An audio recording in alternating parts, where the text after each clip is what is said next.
Bismillahirrahmanirrahim. Assalamualaikum warahmatullahi wabarakatuh.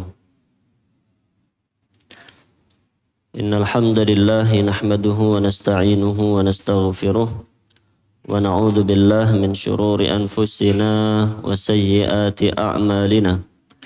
May yahdihillahu fala mudilla lahu wa may yudlil fala hadiya lahu. Asyhadu an la ilaha illallah wahdahu la syarika lah wa asyhadu anna Muhammadan abduhu wa rasuluh. Qala Allah Ta'ala ya ayyuhalladzina amanu ittaqullaha haqqa tuqatih wa la tamutunna illa wa antum muslimun. Allahumma salli wa sallim wa zid wa barik ala nabiyyina Muhammadin wa ala alihi wa ashabihi ajma'in. Muslimin dan muslimah, para ikhwan dan akhwat jamaah Masjid Al-Hidayah yang dirahmati oleh Allah. Alhamdulillah, pagi ini kita kembali dipertemukan oleh Allah di masjid yang kita cintai, dalam keadaan sehat, dalam keadaan berstatus sebagai seorang muslim dan muslimah. Maka mari bersama-sama kita bersyukur kepada Allah Subhanahu wa Ta'ala atas limpahan nikmat yang sangat-sangat banyak. Dan mari mewujudkan dan membuktikan rasa syukur kita kepada Allah dengan berusaha menjadi hamba yang semakin taat, semakin patuh, bersungguh-sungguh dalam melaksanakan perintah Allah dan menjauhi larangan-larangan Allah Subhanahu wa Ta'ala. Para jamaah yang dirahmati Allah, kita melanjutkan pembahasan kita tentang mengupas makna bacaan dan gerakan sholat yang kita baca dari buku kecil ini, sebuah intisari dari penjelasan Ibnul Qayyim rahimahullahu ta'ala. Pada pertemuan yang lalu kita telah sampai pada halaman 65. Berarti alhamdulillah kita sudah lebih dari separuh buku kecil yang ada di hadapan kita. Pada pertemuan yang lalu kita membahas aspek ubudiyah dalam ruku. Kita singgung sekilas tentang tata cara ruku yang benar, kemudian bacaan ketika ruku, dan makna yang terkandung dalam gerakan ruku tersebut.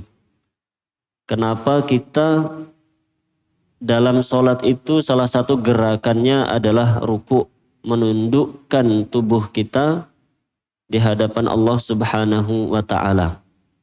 Yang kesimpulannya adalah bahwa ruku dan sujud itu dinamakan dalam sebagian nas dengan satu nama, yaitu sujud. Dalam beberapa nas disebutkan sujud, namun maksudnya adalah ruku dan sujud. Itu menunjukkan bahwa ruku dan sujud itu hukumnya sama, yaitu hanya boleh kita berikan kepada Allah Subhanahu wa Ta'ala. Maka pada kesempatan lalu telah kita singgung, sebagai seorang muslim kita hanya boleh ruku dan sujud kepada Allah Subhanahu wa Ta'ala. Selain Allah, siapapun itu, kita tidak boleh ruku dan sujud kepadanya dengan alasan apapun itu. Nah, maka misalnya ketika kita terbiasa menghormati orang yang lebih tua dengan cara ruku di hadapan beliau, maka sebaiknya kebiasaan itu diganti dengan yang tidak melanggar syariat. Menghormati orang yang lebih tua ketika bertemu dengan cara mengucapkan salam. Yang mana ucapan salam itu isinya doa kebaikan. Kemudian dengan berjabat tangan, dengan mengucapkan kata-kata yang baik, membantu jika beliau butuh bantuan, itu tata cara yang disyariatkan dalam agama kita.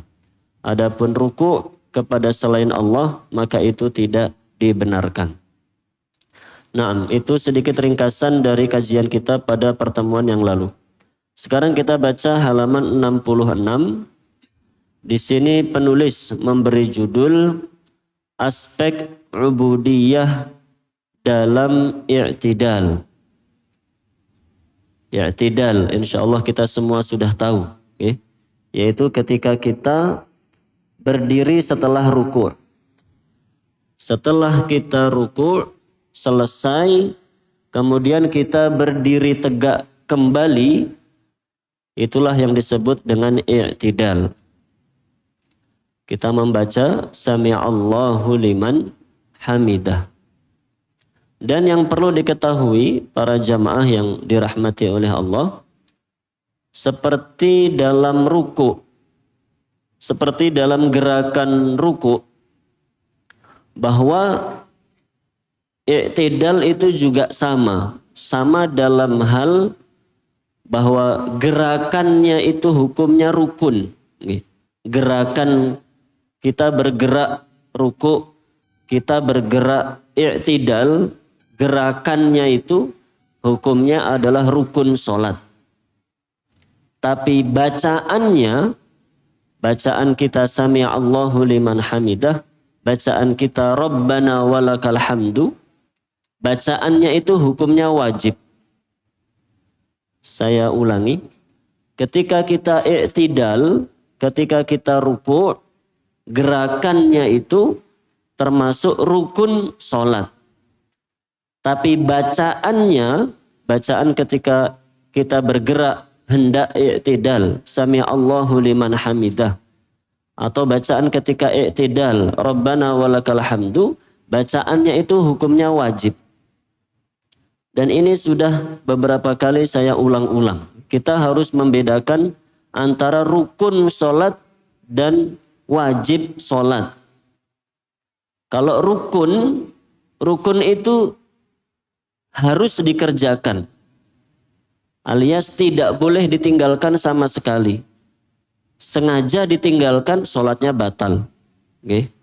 Tapi kalau lupa rukun sholat, maka harus diganti 1 rakaat sholatnya. Mengganti 1 rakaat sholat, kemudian sebelum salam diakhiri dengan sujud sahwi. Tapi kalau bacaan yang wajib tadi, bacaan wajib itu tidak boleh ditinggalkan secara sengaja. Sama seperti rukun, nggak boleh sama-sama ditinggalkan secara sengaja. Tapi kalau lupa tidak dibaca, maka tidak perlu mengganti 1 rakaat. Cukup diganti dengan sujud sahwi saja. Jadi beda hukumnya. Ada orang misalnya lupa tidak ruku'. Ada orang lupa tidak bergerak ruku'. Dia berdiri langsung sujud. Berarti dia meninggalkan rukun sholat. Maka orang ini harus mengganti 1 rakaat, kemudian ditambah dengan sujud sahwi. Tapi kalau orang ini sudah ruku' atau sudah i'tidal, sudah bergerak, tubuhnya itu sudah bergerak, tapi lisannya tidak membaca doa ruku' atau doa i'tidal, dia tidak membaca doa itu karena lupa, dia berarti meninggalkan kewajiban. Dan nanti cukup hanya diganti dengan sujud sahwi. Itu harus dibedakan. Mana rukun sholat, mana wajib sholat. Okay. Di sini penulis mengatakan, setelah ruku' disyariatkan bagi seorang hambanya untuk memuji Rabbnya serta menyanjungnya atas nikmat-nikmat Allah Azza wa Jal yang dianugerahkan kepadanya, yaitu ketika berdiri i'tidal dan kembali pada posisi terbaiknya dengan badan tegak dan lurus. Okay. Itu diperhatikan. I'tidal itu kita harus sampai tegak lurus. Tidak boleh terburu-buru. Ruku', kemudian i'tidal belum sampai sempurna langsung sujud. Nah, itu kesalahan. I'tidal itu termasuk rukun sholat dan kita harus mengerjakannya dengan sempurna. Harus berdiri sampai tegak. Sampai tulang punggungnya itu kembali lurus begitu ya. Kembali kepada posisi semula. Tidak boleh terburu-buru ketika mengerjakan i'tidal. Penulis mengatakan pada posisi itu dia memuji dan menyanjung Rabb-nya yang telah memberi taufik kepadanya sehingga dia dapat memberikan ketundukan yang haram dia berikan kepada selainnya. Ini mengupas makna bacaan i'tidal. Nanti akan disebutkan beberapa bacaan i'tidal, tapi kita semuanya sudah hafal bacaan i'tidal yang pendek. Rabbana walakal hamdu. Rabbana walakal hamdu itu artinya Rabbana, wahai Rabb kami, wahai Allah, walakal hamdu, hanya untuk mulah segala pujian. Ya Allah, hanya untukmu semata segala pujian. Lah di paragraf kedua ini penulis menjelaskan kenapa ketika i'tidal kita memuji Allah. Kenapa ketika i'tidal itu bacaan kita adalah pujian untuk Allah Subhanahu wa taala? Jawabannya ada di paragraf kedua tadi. Karena baru saja kita diberi taufik oleh Allah untuk bisa mengerjakan ibadah yang mulia, yaitu ruku kepada Allah Subhanahu wa taala. Itu taufik, itu kemudahan dari Allah Subhanahu wa taala. Sekali lagi, ruku dan sujud itu sama-sama ibadah. Ketika kita dimudahkan oleh Allah untuk menjadi hamba yang mau ruku kepada Allah, berarti kita telah diberi nikmat yang besar oleh Allah Subhanahu wa taala. Betapa banyak hamba-hamba yang tidak mau ruku, alias tidak mau sholat. Padahal mungkin secara gelar akademik lebih pintar dari kita. Kita mungkin tidak sarjana, beliau sarjana. Kita mungkin hanya S1, dia S2 atau bahkan S3.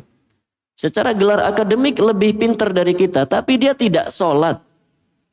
Orang pintar duniawi tapi tidak sholat. Kenapa tidak sholat? Karena tidak diberi taufik, tidak diberi hidayah oleh Allah Subhanahu wa taala. Lah itulah makna bacaan i'tidal kita. Kenapa kita memuji Allah Rabbana walakal hamdu?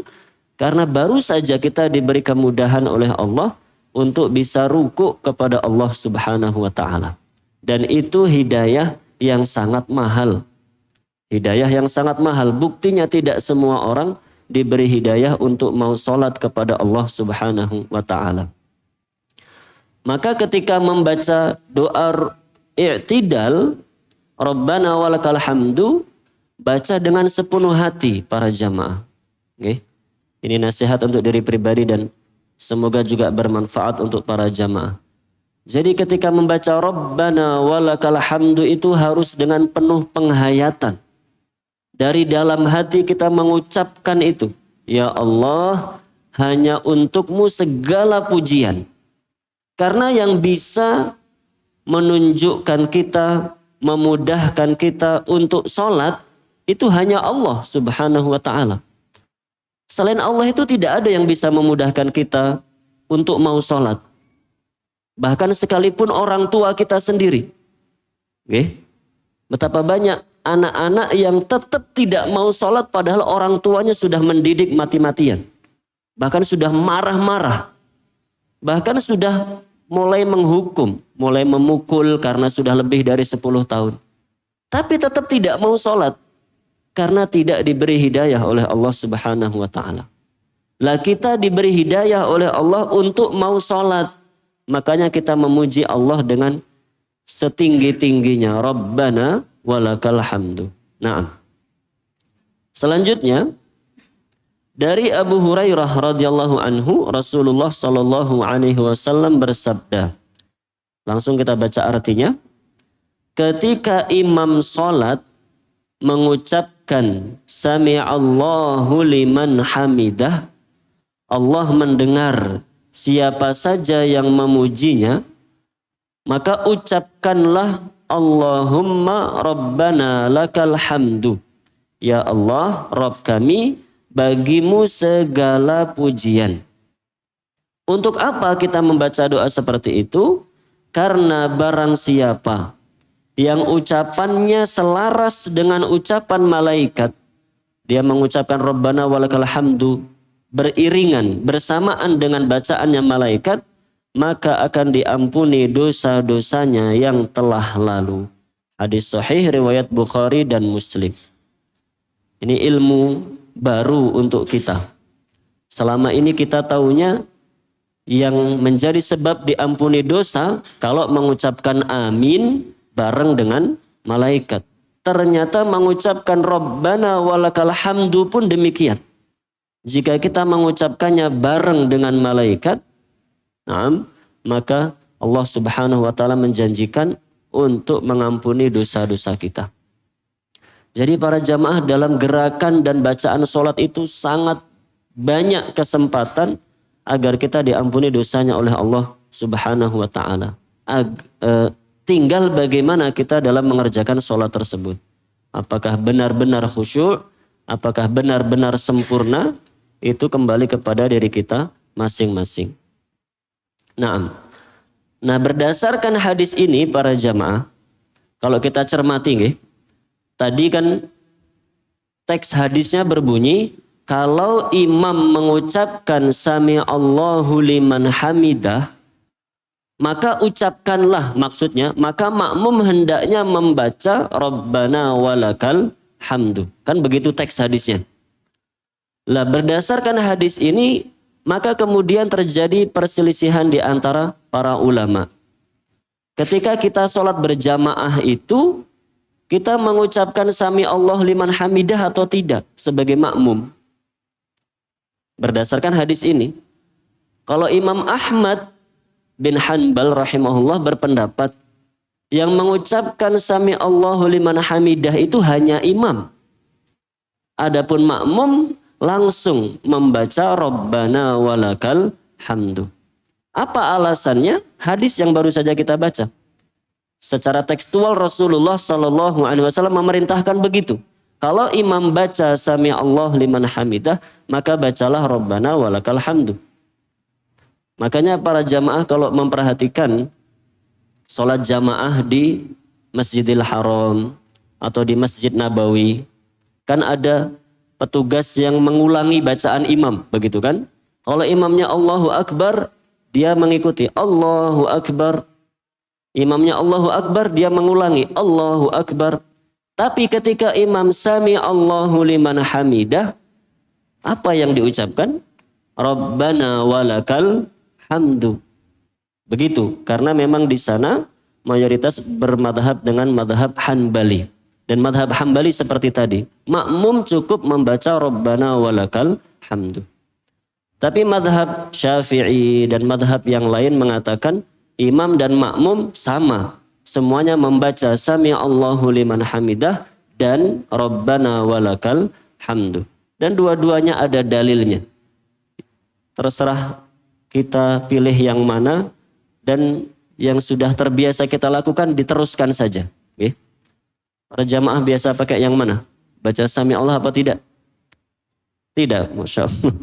Yang sudah terlanjur tidak mengucapkan sami Allah ketika jadi makmum, ya dilanjutkan. Yang sudah biasa baca sami Allah plus Rabbana walakal hamdu, nggih dilanjutkan. Semuanya benar.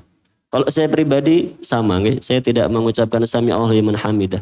Langsung Rabbana walakal hamdu. Berdasarkan hadis ini. Baik, itu sedikit tambahan faidah. Kita lanjutkan pemaparan dari penulis. Setelah itu pindah dari ruku dan kembali pada posisi berdiri tegak menghadapnya. Siap menerima perintahnya sebagaimana saat dia membaca surah Al-Quran. Maksudnya membaca Al-Fatihah dalam sholat. Dalam posisi i'tidal terdapat sentuhan dan kondisi khusus yang dirasakan oleh hati selain yang dirasakan pada waktu melakukan ruku. Okay. Jadi beda suasana hatinya. Ketika ruku itu suasana hati kita penuh dengan ketundukan kepada Allah. Pokoknya kita merasa sebagai hamba yang tidak punya apa-apa di hadapan Allah. Itu suasana hati kita ketika ruku. Makanya kita menundukkan diri kita di hadapan Allah.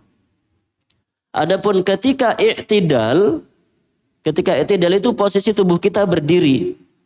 Maka suasana hati kita itu seakan-akan sedang berdiri di hadapan Allah dan siap melaksanakan semua perintah Allah Subhanahu wa taala.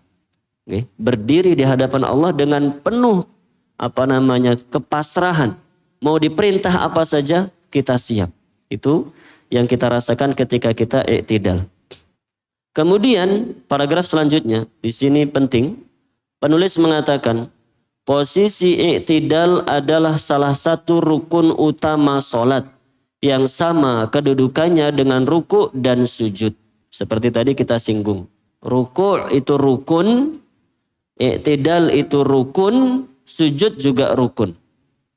Maka itu, perhatikan, Nabi SAW memanjangkan temponya. Catat baik-baik nih. I'tidal itu dilakukan dalam durasi yang mirip dengan durasi ruku dan sujud. Kita lanjutkan. Seperti beliau memanjangkan tempo ruku dan sujud. Pada posisi ini beliau memperbanyak tahmid dan tamjid. Faedah bagi kita semuanya bahwa i'tidal durasinya sama dengan ruku juga sama dengan sujud. Tidak lebih cepat dari dua rukun tersebut. Okay. Walaupun bacaannya memang lebih pendek. Kalau kita biasa baca yang pendek. Kalau ruku itu kan mayoritas kita baca Subhana Rabbiyal Azim 3 kali. Mungkin 3 sampai 5 detik mungkin begitu rukunya. Tapi ketika i'tidal karena bacaannya hanya Rabbana walakal hamdu, mungkin hanya 1 detik atau 2 detik. Habis itu langsung sujud. Lah maka itu kurang tepat. Yang tepat tetap durasinya sama antara ruku, i'tidal dan sujud.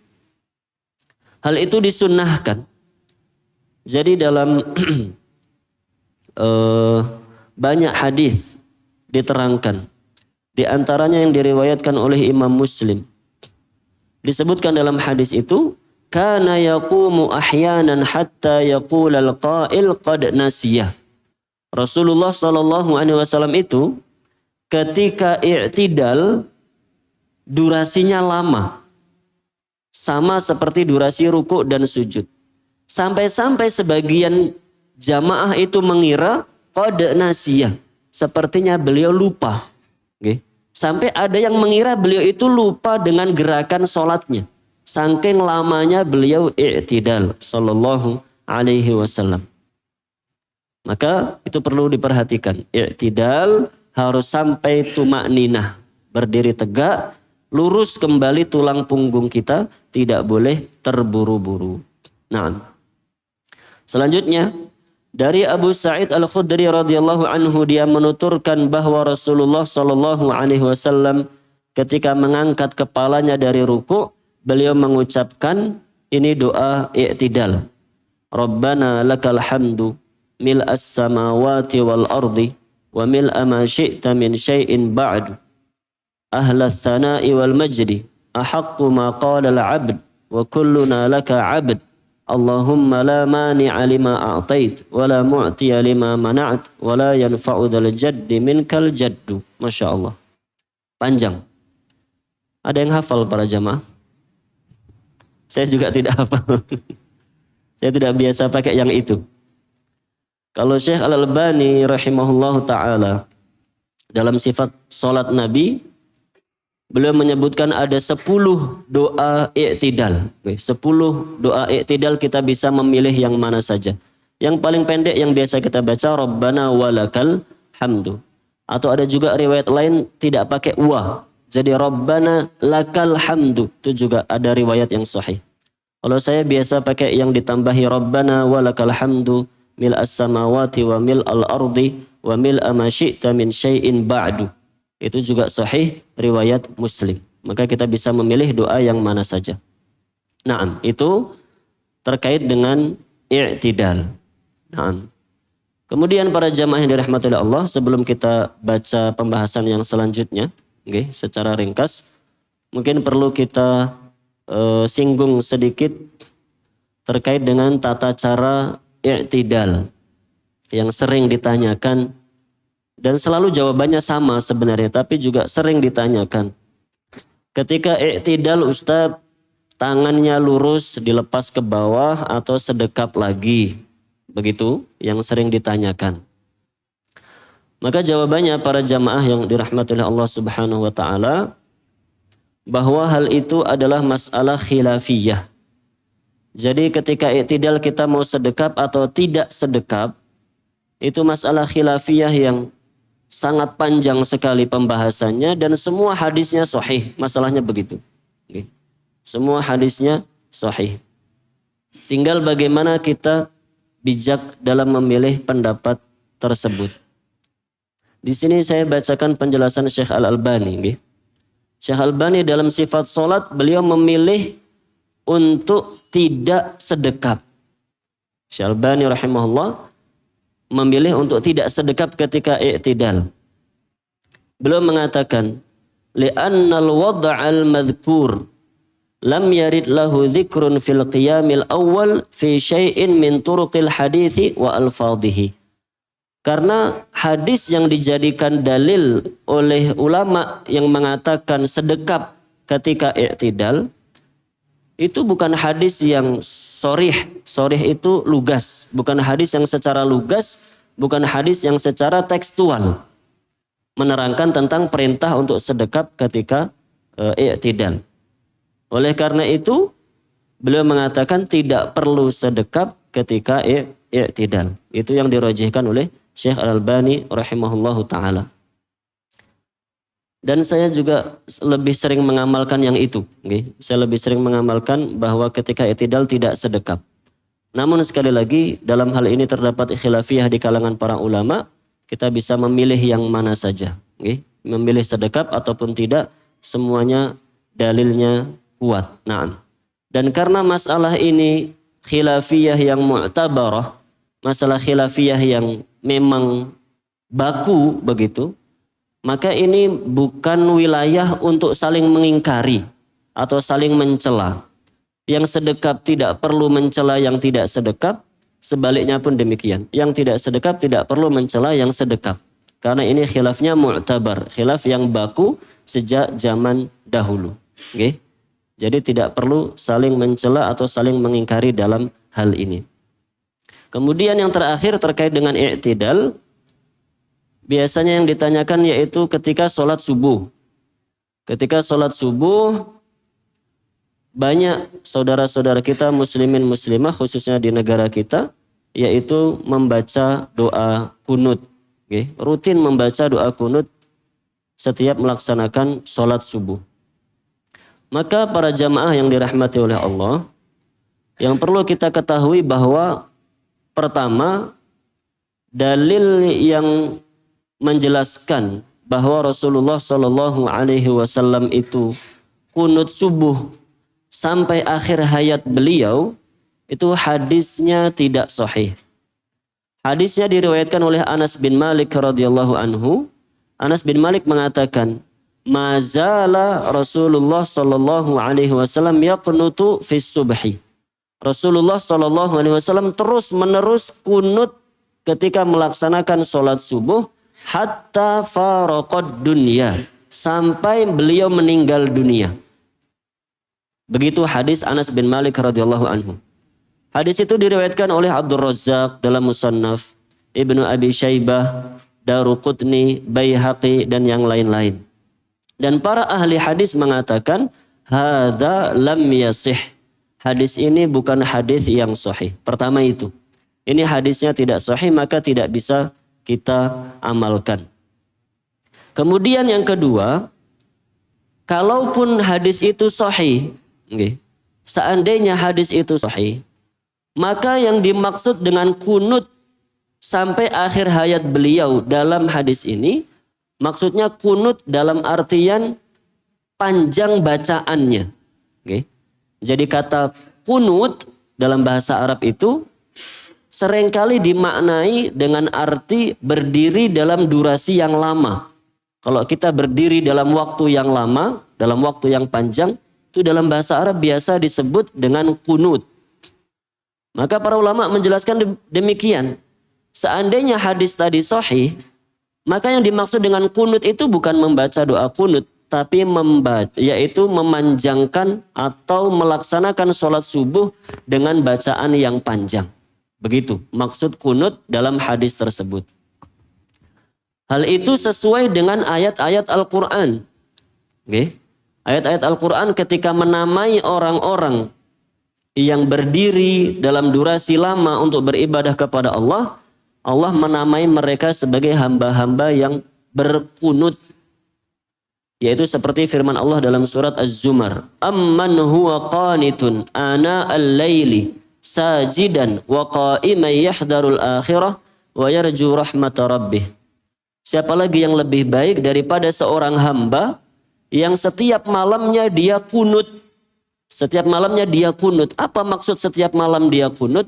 Setiap malam dia berdiri melaksanakan ibadah kepada Allah. Sajidan, dalam keadaan sujud, wa qa'iman, dan berdiri tegak. Yahdharul akhirah, karena takut siksa negeri akhirat. Wa yarju rahmat rabbih, dan mengharap rahmat Allah subhanahu wa ta'ala. Maka itu yang harus kita pahami. Okay?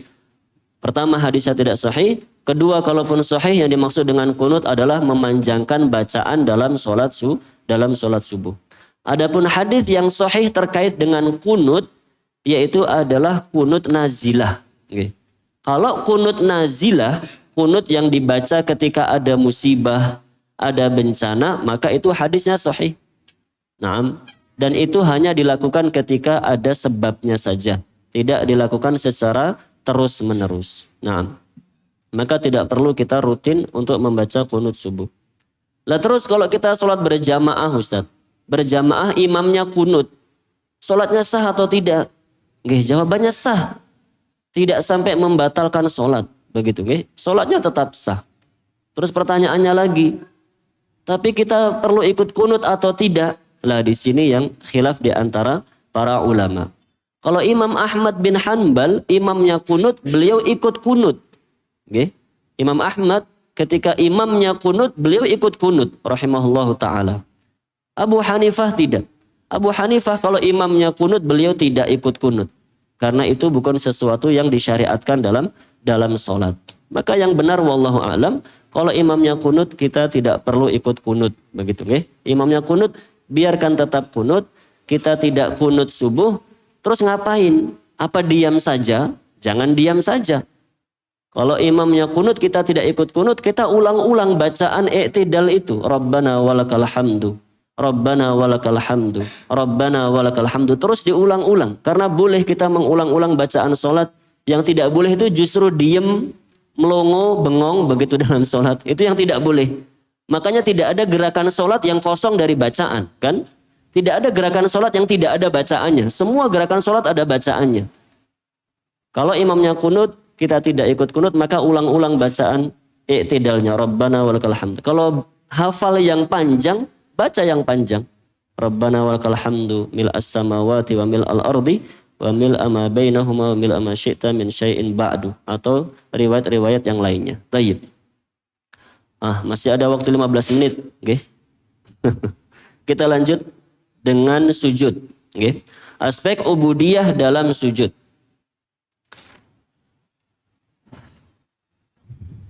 Penulis mengatakan, setelah beri'tidal, disyariatkan bagi hamba untuk bertakbir seraya menyungkur sujud. Dari i'tidal, kita mau sujud, kita membaca takbir. Ini sama seperti yang tadi kita singgung. Bedakan mana yang rukun, mana yang wajib. Kita bergerak dari i'tidal, kemudian turun sujud, itu rukun, harus dikerjakan. Okay. Tapi bacaan takbirnya Allahu Akbar, itu hukumnya wajib. Tidak boleh ditinggalkan secara sengaja. Tapi kalau kita lupa Dari i'tidal mau sujud kok lupa tidak baca Allahu Akbar, maka cukup nanti diganti dengan sujud sahwi. Dan itu mungkin saja terjadi. Okay. Sangat mungkin terjadi. Sholat subuh misalnya, Masya Allah, masih ngantuk-ngantuk begitu kan? Sering kan sholat subuh ikut sujud tapi nggak baca doa, Masya Allah. Ikut ruku tapi nggak baca doa, padahal sudah dewasa. Nah itu nggak boleh, nih. Sholat sambil tidur itu tidak boleh. Lah kalau kita gerakannya diikuti, kita tetap bergerak tapi tidak membaca doanya, dan kita sholat sendirian atau kita jadi imam, maka harus mengganti dengan sujud sahwi. Tapi kalau jadi makmum ya tidak perlu sujud sendiri. Makmum itu hanya mengikuti imam. Kalau imamnya tidak sujud sahwi, kita tidak boleh sujud sahwi sendiri, begitu ya. Jadi yang saya sampaikan tadi dalam posisi kalau kita sholat sendiri, ingat tadi kayaknya ruku nggak baca doa, i'tidal nggak baca doa, berarti diganti dengan sujud sahwi, begitu. Beliau tadi mengatakan disyariatkan bagi hamba untuk bertakbir seraya menyungkur sujud. Nah, para jamaah yang dirahmati oleh Allah, ada sebuah sunnah. Ada sebuah sunnah. Ketika takbir dari i'tidal mau sujud, itu diriwayatkan dalam hadis, kadang-kadang Rasulullah Shallallahu Alaihi Wasallam mengangkat tangan. Kalau mayoritas kita kan dari i'tidal mau sujud, takbir tanpa mengangkat tangan. Perlu kita ketahui bahwa ada sunnah. Kadang-kadang Rasulullah Shallallahu Alaihi Wasallam itu dari posisi i'tidal mau sujud, beliau takbir sambil mengangkat tangan beliau. Diriwayatkan dalam hadis riwayat Nasa'i, Daruqutni dan yang lain-lain bahwa wa kana ahyanan, kadang-kadang Rasulullah Shallallahu Alaihi Wasallam yarfa'u yadaihi idza sajada, bertakbir sambil mengangkat tangan ketika turun sujud. Nah, itu ada sunnahnya, tapi dilakukan kadang-kadang. Artinya, kalau nanti kita melihat orang sholat dengan tata cara seperti itu, jangan suudzon. Ini kelompok mana lagi begitu, Masya Allah. Muncul lagi firqah baru. Tidak firqah baru, kita yang kurang belajar masalahnya. Itu ada sunnahnya, okay? Tapi dilakukan kadang-kadang oleh Rasulullah Sallallahu Alaihi Wasallam. Baik. Pada waktu sujud, setiap anggota badan hamba mendapatkan bagian sendiri dalam mengimplementasikan ubudiyah kepada Rabb-nya. Apa saja anggota tubuh yang menempel ketika sujud? Penulis mengatakan, dia letakkan ubun-ubunnya ke tanah di hadapan Rabb-nya. Maksudnya kening ya. Kening. Kalau ubun-ubun kan di sini, Masya Allah. Gimana sujud pakai ubun-ubun? Menyandarkan dirinya kepadanya, tunduk jiwa dan raganya kepadanya.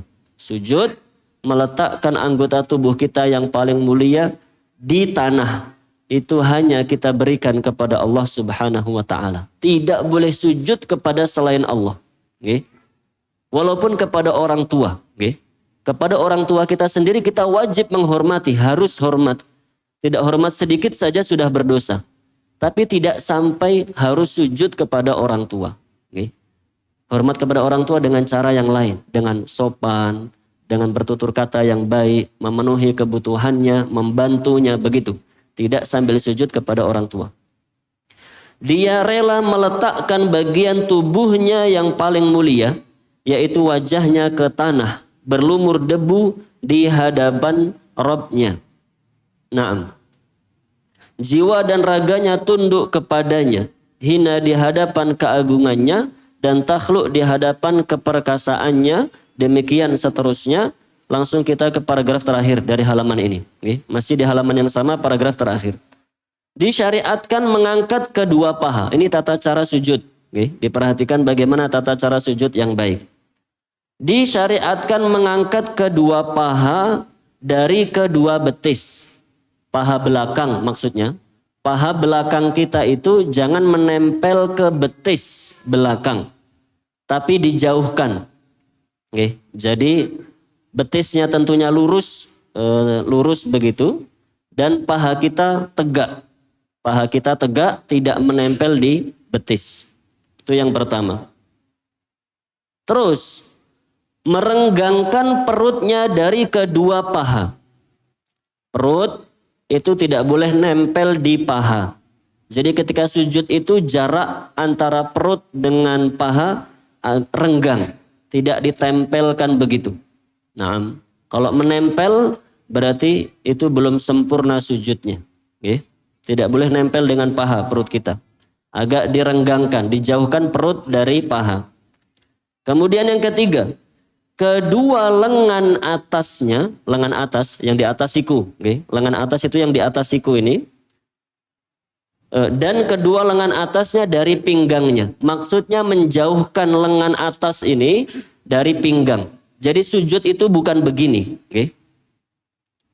Sujud itu posisi kita tidak begini ya, tidak nempel antara lengan dengan tubuh atau dengan pinggang, tidak begini. Tapi direnggangkan. Nah, lengan dengan pinggang itu harus renggang, harus ada jaraknya. Itu disunahkan oleh Rasulullah Shallallahu Alaihi Wasallam. Disebutkan dalam hadis bahwa dalam hadis riwayat Ibnu Khuzaimah dan yang lain-lain, wa kana idza arada an yasjuda kabbara. Rasulullah SAW ketika turun dari i'tidal menuju sujud, beliau takbir seperti tadi kita bahas. Wa yujafi yadaihi an janbayhi, dan beliau menjauhkan kedua lengannya dari tubuhnya. Jadi sujud itu tidak nempel begini, tapi direnggangkan. Nah, bahkan disebutkan dalam riwayat yang lain, seandainya Rasulullah Shallallahu Alaihi Wasallam itu tidak menggunakan baju begitu ya ketika sholat, maka ketiak beliau akan kelihatan dari belakang karena beliau membuka dan merenggangkan, menjauhkan lengan atas dari tubuh beliau. Dalam hadis yang lain disebutkan, kana yarfa'uhuma 'anil ardi, mengangkat lengan dari tanah, tidak menempel di tanah. Wa yuba'iduhuma an janbayhi, menjauhkan dari tubuhnya, tidak ditempelkan begini, hatta yabdu bayadu ibtaihi min waraihi, sampai kelihatan putih ketiak beliau dari belakang. Maksudnya kalau tidak menggunakan baju, begitu. Jadi memang dibuka begini para jamaah ketika sujud. Tentunya ketika kita menjadi imam atau ketika sholat sendirian. Kalau berjamaah begini, Masya Allah, ini menyusahkan orang begini ya. Ini kena muka orang ini begini. Sikut kita bisa kena muka orang. Tidak boleh. Tapi intinya tetap kita perhatikan. Ketika kita sholat berjamaah memang tidak lebar begini karena tidak memungkinkan. Tapi tetap tidak dibolehkan menempelkan lengan atas ke tubuh. Tetap tidak menempel begini. Tetap agak direnggangkan semaksimal mungkin sesuai dengan tempat yang tersedia. Dan seperti disebutkan dalam hadis yang tadi sudah kita bacakan, la yaftarishu dhira'i, ketika sujud itu lengan bawah tidak nempel di tanah. Jadi ketika sujud yang menempel di tanah itu telapak tangan. Telapak tangan menempel di tanah. Telapak tangan boleh sejajar dengan pundak, begitu, atau sejajar dengan telinga, boleh, okay. Sejajar dengan pundak atau telinga ketika sujud, dan yang menempel hanya telapak tangannya. Lengan ini tidak menempel, itu hukumnya makruh. Kita tidak dibenarkan sujud dengan menempelkan semua tangan dari telapak tangan sampai siku, okay. Itu hukumnya makruh. Dalam hadis beliau mengatakan, la yaftarishu ahadukum dhira'ihi iftirashal kalb. Jangan kalian sujud dalam keadaan menempelkan tangan sampai siku ke tanah seperti, mohon maaf, seperti anjing. Hadisnya berbunyi begitu. Kita lihat anjing itu kalau duduk begitu kan, tangannya menempel dari telapak sampai sikutnya. Lah itu makruh untuk kita kerjakan dalam sholat. Dan diperhatikan. Memang tidak sampai membatalkan sholat, tapi itu makruh. Kalau kita tinggalkan, kita mendapatkan pahala. Dan masih sering, kadang-kadang saya masih mendapati yang seperti itu. Sholat, tapi masih menempelkan lengannya ke tanah. Taib. Itu beberapa tata cara yang diperhatikan ketika sedang sujud. Ya, tadi posisi paha tidak nempel dengan betis belakang, posisi perut tidak nempel dengan paha depan, posisi lengan atas tidak menempel dengan badan, posisi lengan bawah tidak menempel dengan tanah. Semuanya diangkat dan dijauhkan. Nah, kemudian harus menempelkan 7 tulang ketika sujud. Oke. 7 tulang itu yang pertama kening dan hidung dihitung 1. Kening dan hidung dihitung 1. Harus menempel. Gak usah takut pesek begitu nih. Kita sudah hidungnya memang pas-pasan begitu. Jadi gak usah takut pesek. Ditempelkan begitu ketika sujud. Kening dengan hidung kita. Ini 1. 2 dan 3 yaitu telapak tangan. Oke. 4 dan 5 yaitu lutut kanan dan lutut kiri. 6 dan 7 yaitu ujung telapak kaki kita. Ujung telapak kaki kita yang kanan dan yang kiri. Nah, itu yang kita lakukan ketika sujud. Kemudian halaman selanjutnya. Terkait dengan 7 tulang tadi, Rasulullah SAW bersabda, di situ disebutkan hadisnya, nggih. Idza sajadal 'abdu sajada ma'ahu sab'atu atraf. Wajhuhu wa kaffahu wa rukbatahu wa qadamah. Jika seorang hamba sujud, maka sujud pula bersamanya 7 anggota tubuhnya. Wajah, kedua telapak tangan, kedua lutut, dan kedua kakinya. Nah, dan posisi inilah para jamaah, posisi di mana kita sangat dekat dengan Allah Subhanahu wa Ta'ala. Lihat halaman selanjutnya. Hadis paling atas. Sabda Rasulullah sallallahu alaihi wasallam, aqrabu ma yakunul 'abdu min rabbih wa huwa sajid fa aktsirud du'a. Sedekat-dekat posisi hamba dengan Rabb-nya adalah saat dia sujud, maka perbanyaklah doa ketika sujud. Jadi ketika sujud kita membaca doa sujud subhana rabbiyal a'la atau doa-doa yang lain akan kita baca setelah ini. Habis itu perbanyak doa. Doa apa saja? Doa apa saja? Doa untuk orang tua, Allahumma ghfirli wali walidayya sampai akhirnya. Doa untuk keluarga kita, doa untuk kaum muslimin, doa untuk anak-anak kita. Doa apa saja perbanyak ketika sujud. Maka seperti yang tadi ketika i'tidal tadi. Kalau kita sholat berjamaah, kita sudah selesai baca doa sujud subhana rabbiyal a'la 3 kali, kok imamnya belum duduk, maka jangan diam saja ketika sujud itu. Imma diulang lagi bacaan sujudnya subhana rabbiyal a'la ditambah lagi, atau kita membaca doa yang lain. Rabbighfirli wali walidayya dan yang lain sebagainya. Jangan sampai ada gerakan sholat yang kita diam, para jamaah. Itu berpotensi kita akan dibisiki oleh setan, makanya hilang khusyuk dari sholat kita. Pokoknya sholat jangan ada gerakan yang diam.